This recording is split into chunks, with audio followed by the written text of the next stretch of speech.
It's a nationwide problem that's hitting close to home, domestic violence, and there are some startling statistics when it comes to cases in Georgia, according to the Fatality Review Board. In 2016 in Georgia, there were more than 120 domestic violence cases that ended in a murder, suicide, or homicide. If we don't start taking those firearms, I think we were going to constantly see an increase in the homicides and murder-suicides with domestic violence. Amy Hall is the executive director for Safe Homes Domestic Violence Center. She sees the aftermath of domestic violence every day. She says in Columbia County alone last year, there were 8 reported killed by guns. Those include the Appling 5 when Wayne Hawes went on a shooting spree after a domestic dispute with his estranged wife. Another victim last year was 23-year-old Taisha Davis.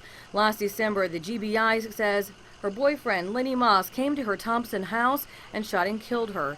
Davis was a client at Safe Homes in the process of leaving Moss. We always let them know that when you decide to leave, that is the most dangerous time. And the reason being is because that abuser is losing power and control. That's what domestic violence is. Davis had a temporary protection order against Moss. It's something Hall says is valuable in a domestic violence case. A TPO, they're great to have. It warrants arrest if they break that TPO, but also remember that that is just a piece of paper. District Attorney Natalie Payne is very familiar with domestic violence cases. Domestic violence situations are always a source of concern, especially for law enforcement as a prosecutor, just because they can be so volatile so quick. Payne says right now there's no wording in any temporary protection order that would keep guns away from alleged abusers. And Payne says there's a reason for that, especially with the first TPO.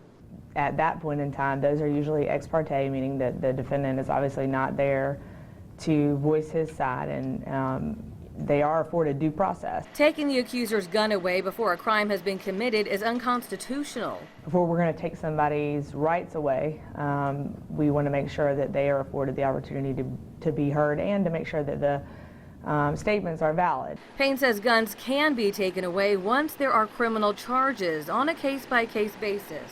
If there are criminal charges, the judge could always make it a condition of bond that the defendant is not allowed to possess any firearms. But Hall says there needs to be more done to get guns out of the picture. Domestic violence is a statewide problem. It's a community problem, and it's time that we look at these laws and we try to make a difference in the lives of a victim. Ashley Campbell, WJBF News Channel 6.